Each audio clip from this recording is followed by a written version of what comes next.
I hope everyone is having a great day, whether you are 5 hours away or a day away. Remember, I love you.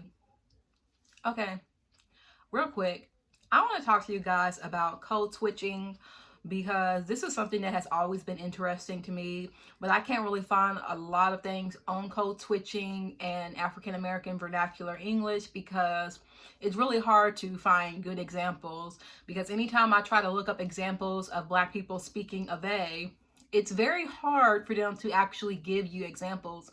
And most times when I'm looking up information on AAVE, I usually see white people or very academic Black people trying to teach people AAVE instead of just an informal setting where we're saying, okay, this is AAVE, this is how we sound.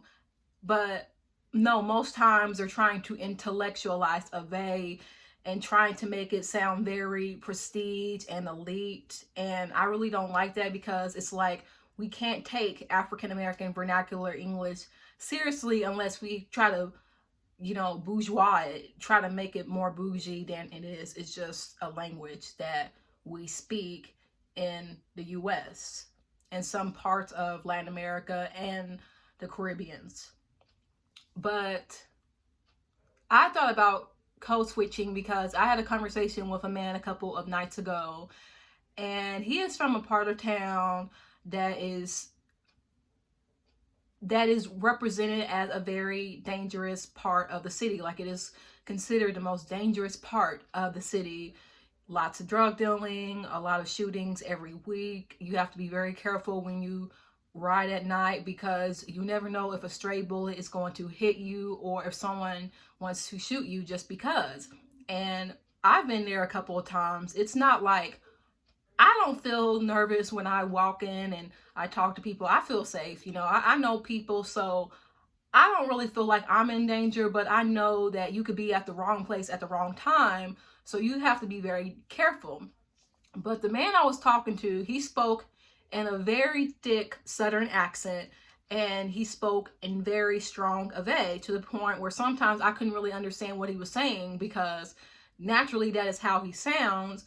Whereas growing up, I spoke like that, but it was kind of beaten to my head that no, that's improper English. You gotta be above other Black kids and other Black girls, and you can't be saying that. And I had a teacher dedicate a whole lesson because I and these dark-skinned Black girls that I was trying to be friends with kept talking like that. We kept saying, I ain't got no, and I be, and all of that.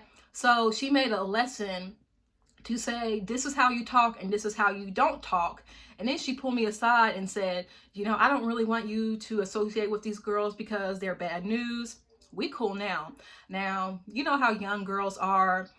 We get bullied, we bully each other. So they picked on me, but it is what it is. But I was really trying to fit in because my dad said, you have a lot of white girlfriends. You need to try to fit in with other Black kids and try to make friends with them, because he was afraid that I wanted to assimilate. And at the time I did want to assimilate, but the teachers kept calling us out because we kept talking a certain way that they felt was improper.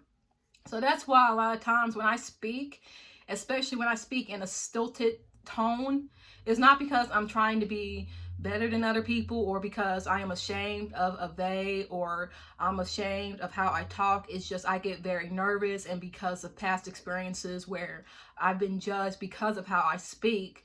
So when I first meet people, I get very nervous. And because I am autistic, a lot of times we do kind of speak in a way where we're thinking about what we are going to say before we speak. And I find it funny that people believe that we don't have a filter, but a lot of times we may speak in stilted tones or in idiosyncratic language because we're thinking about what to say and how to react. So when people say that we're awkward or we're nervous or we're very shifty or suspicious, it is because we are trying to process what we are going to say and how you are going to react. But anyway, with code switching, I do that a lot at work where I speak kind of how I am speaking now. But sometimes when I am talking to the kids, or I get very excited, or I get frustrated, or I decide to be myself, then the AAVE comes out. And I say certain phrases that to a white person, oh my God, like that's grammatically incorrect, but that's AAVE. Because one time I was speaking to one of my coworkers and she asked me if I knew this person, and I said, I don't know who that is. Okay, just out of nowhere, I don't know who that is. Instead of saying, I don't know who that is, I said it in a way where, damn, like, what's wrong? Why are you talking like that? But it was very natural. Or when I was getting on these kids, I told them, get up off from, sorry, my throat. I had to clear my throat because I just ate. I ate a cheese Danish, and I don't usually like cheese on my dessert, but that actually was good because I warmed it up. But anyway, I got mad at a couple of kids, and this kid was under the table. So I said, get up out of there. Get up off that table. I said it like that. I said, get out from under there. And, you know, most times I would say, get out of there. But then I said, get up from out of there, or get up off the table. And I'm like, ooh. Or last year when I was watching these kids at summer camp, I said, go on, get up over there. Like I was like really just mad, and I was excited. So I forgot that, okay, I'm supposed to talk in a way where I'm supposed to look professional, so I don't have to deal with racist whites, because I have social anxiety. So when people are being racist and mean and judgmental, I get very nervous. Like I have panic and anxiety attacks, and I freeze up. So it's not so much of trying to fall under respectability politics. It's just that from my experience and dealing with people that have been ignorant to me because of my skin color, or because of my features and race, or my disability, I try to stay out of that because, you know, I get very nervous and I don't like feeling uncomfortable. But code switching is very interesting because when I was talking to that guy, I realized how similar he sounded to my late grandfather, and how my grandfather spoke in a way where I really couldn't understand. And he had Alzheimer's. And I used to wonder if it was because he was senile, which is ableist towards elderly people who have Alzheimer's or dementia, or a physical illness that affects their memory and their speech and their cognitive abilities. I don't know how to really describe it, but I assume that my grandpa talked like that because he was getting old. But when I would bring that up to my family, they said, what are you talking about? I understand everything that he's saying. What do you mean that he speaks incoherence? And I'm like, because I can't really understand what he was saying.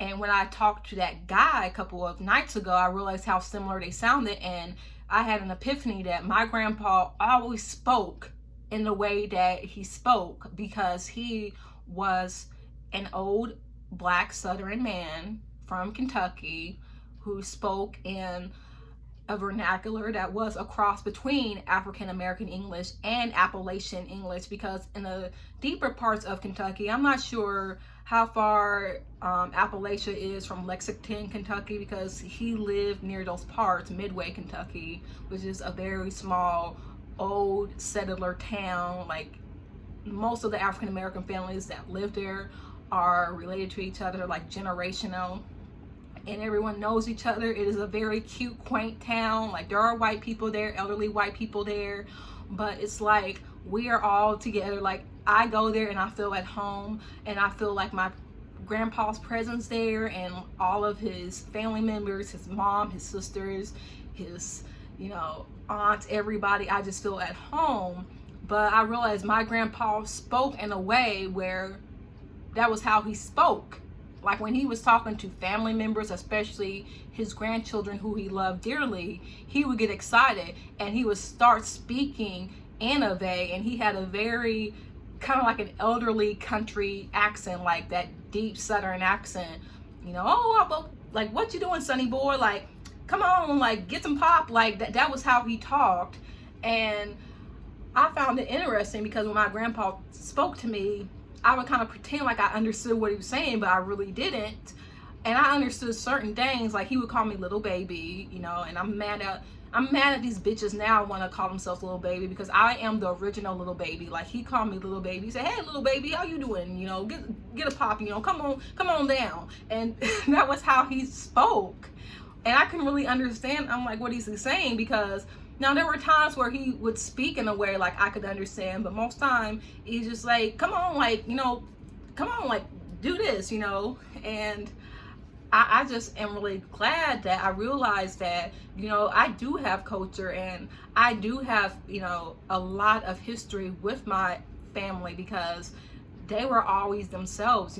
They passed down a culture that a lot of people seem to be ashamed of today. Like, he spoke in a way where nowadays it's kind of archaic. And if you go down to Mississippi or Alabama, you will meet older Black folks that still talk that way. And it's really cool that even parts of, Louisville, Kentucky, there are still people that just talk like that. And they don't try to code switch. They are just themselves. Like, they don't care who they are talking to. They are just themselves. And I know my grandpa was a man who, he did code switch. Like, when he felt that somebody was treating him unfairly, he would write a letter and tell them, hey, this is not right. I demand you to fix this, or I will go down to the mayor to have this fixed if you don't give me the blueprint for the house that I will buy, because I'm trying to raise my 5 children and I need you to give me the house that you promised. And my mom told me this story, and my grandpa was always someone that stood up for himself, stood up for other people. He was a Pisces, so he was a sweet old man, but when he was younger, he was kind of like one of the more undeveloped Pisces, the kind of mean. Like, Pisces can either be really sweet and kind or really mean. And I know people don't agree with this, and I don't agree with it either, but when I was really young, he did whoop me. Like, he used the belt, because we do come from generations where whooping is all people think will discipline their children. But he was, a good, loving man. He wasn't perfect, but he was nice to everyone. He would see a white person and say, hey, how you doing? And would invite them in, and people would take advantage of him.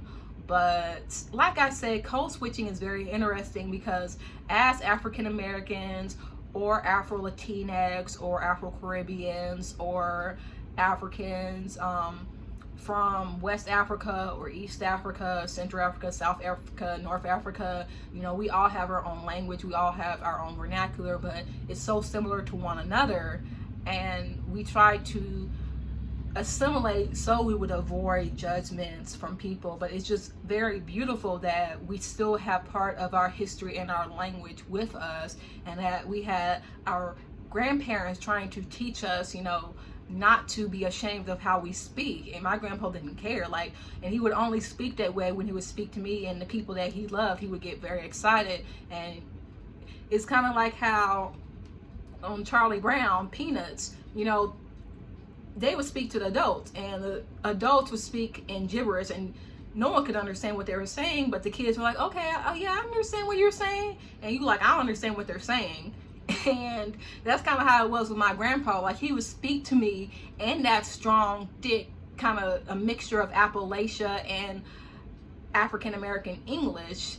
And I would be like, yes, Grandpa, I love you, and all that stuff, because I was just happy that he would speak to me. But I also didn't understand. And I know some of my Latinx followers understand that as well, who may not be fluent in Spanish, but they had a grandparent that spoke pure Spanish to them, and maybe you didn't understand what they were saying, but you knew they were saying some loving, wise ass shit, and you just like, okay, yeah. And you asking your mom, what did my grandma say? And your mom be like, what do you mean?